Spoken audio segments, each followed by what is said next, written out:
Shalom, selamat pagi Bapak Ibu Saudara.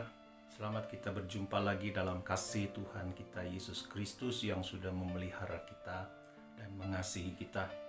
Hari ini kita akan kembali membaca merenungkan firman Allah.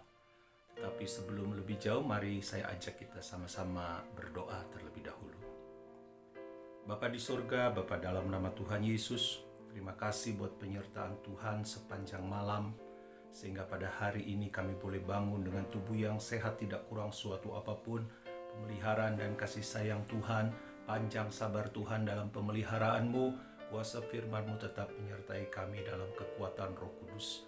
Terima kasih Tuhan, kami sebentar akan membaca merenungkan kebenaran firman Allah. Biarlah firman Allah ini menjadi kekuatan bagi kami, dasar kami yang teguh untuk kami senantiasa berjalan dalam kehendak dan rencana Tuhan. Terima kasih urapi Tuhan waktu yang ada, dan biarlah kiranya Tuhan sendiri yang bekerja, Roh Kudus bekerja, kami boleh ada di dalam kekuatan Allah. Terima kasih di dalam nama Tuhan Yesus Kristus, Engkau gembala kami yang baik, kepala gereja dan mempelai pria yang mengasihi kami sudah peralaskan doa sembahyang kami. Haleluya, amin.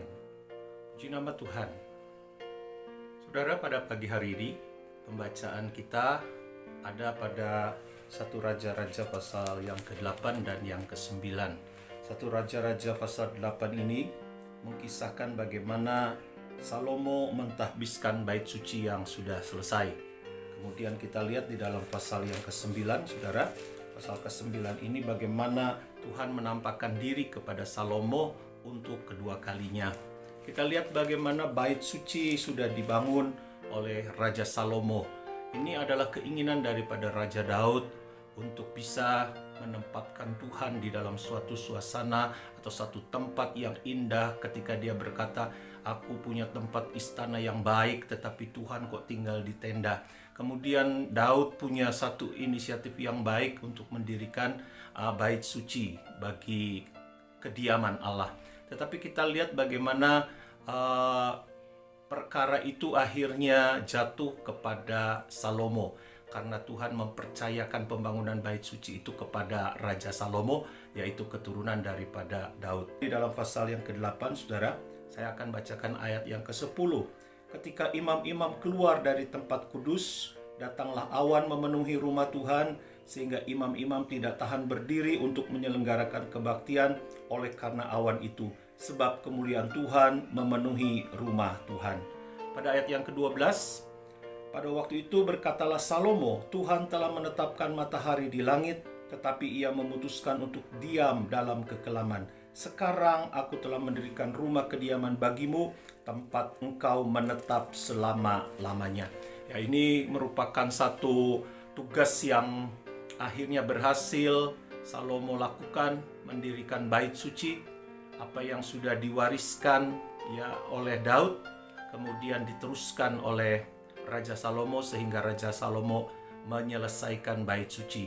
Nah, setelah selesainya bait suci itu, Allah berhadirat. Kemuliaan Tuhan ada di atas rumah itu.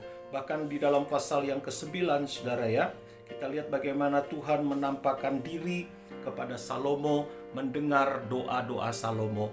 Nah, 1 Raja-Raja 8 dan Raja-Raja 9 ini pun dicatat di dalam 2 Tawarikh pasal yang ke-7. Saya ingin membacakan kepada saudara satu pembelaan Tuhan kepada Salomo, menjawab doa Salomo di dalam 2 Tawarikh pasal yang ke-7. Pasal 7 ayat yang ke-12 ya, 2 Tawarikh 7 ayat yang ke-12. Kemudian Tuhan menampakkan diri kepada Salomo pada malam hari dan berfirman kepadanya, telah kudengar doamu dan telah kupilih tempat ini bagiku sebagai rumah persembahan. Bila mana aku menutup langit sehingga tidak ada hujan, dan bila mana aku menyuruh belalang memakan habis hasil bumi, dan bila mana aku melepaskan penyakit sampar di antara umatku, dan umatku yang atasnya namaku disebut, merendahkan diri berdoa dan mencari wajahku, lalu berbalik dari jalan-jalannya yang jahat, maka aku akan mendengar dari sorga dan mengampuni dosa mereka, serta memulihkan negeri mereka. Setelah bait suci didirikan, kemudian Allah berhadirat, kemuliaan Allah nyata, ya. Dan kita lihat bagaimana Tuhan berkata kepada Salomo, telah kulihat rumah ini menjadi rumah persembahan. Ketika masalah datang, ketika tantangan datang, kalau di dalam rumah Tuhan ini terjadi penyembahan, janji Tuhan sendiri berkata begini saudara, bila mana aku menutup langit sehingga tidak ada hujan, dan bila mana aku menyuruh belalang memakan habis hasil bumi, dan bila mana aku melepaskan penyakit sampar di antara umatku, ayat 14, dan umatku yang atasnya namaku disebut, merendahkan diri, berdoa dan mencari wajahku, lalu berbalik dari jalan-jalannya yang jahat, maka aku akan mendengar dari sorga dan mengampuni dosa mereka, serta memulihkan negeri mereka. Bapak Ibu Saudara, bukankah hari-hari terakhir ini, bulan-bulan terakhir ini kita merasakan saudara ya, kita ada di dalam satu kondisi yang tidak baik, tidak menguntungkan. Bagaimana wabah sampar ini, wabah penyakit COVID-19 boleh kita rasakan sehingga kita terisolasi di rumah masing-masing.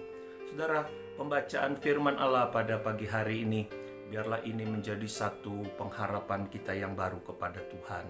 Mari kita bersama-sama mendirikan rumah rohani, karena di dalam 1 Korintus katakan rumah rohani adalah tubuh kita. Tidak tahukah kamu bahwa tubuhmu adalah rumah Roh Suci di mana Allah tinggal? Mari jadikan rumah rohani ini, bait suci ini menjadi rumah persembahan bagi Tuhan. Banyak menyembah Tuhan hari-hari ini saudara, sehingga kita percaya Tuhan akan berbalik dan melihat kesungguhan hati kita bertobat. Saya percaya maka apapun yang ada, wabah yang ada, Tuhan akan singkirkan dan Tuhan mampu menyingkirkan. Bahkan lebih jauh dikatakan di dalam ayat yang ke-15, sekarang mataku terbuka dan telingaku menaruh perhatian kepada doa dari tempat ini.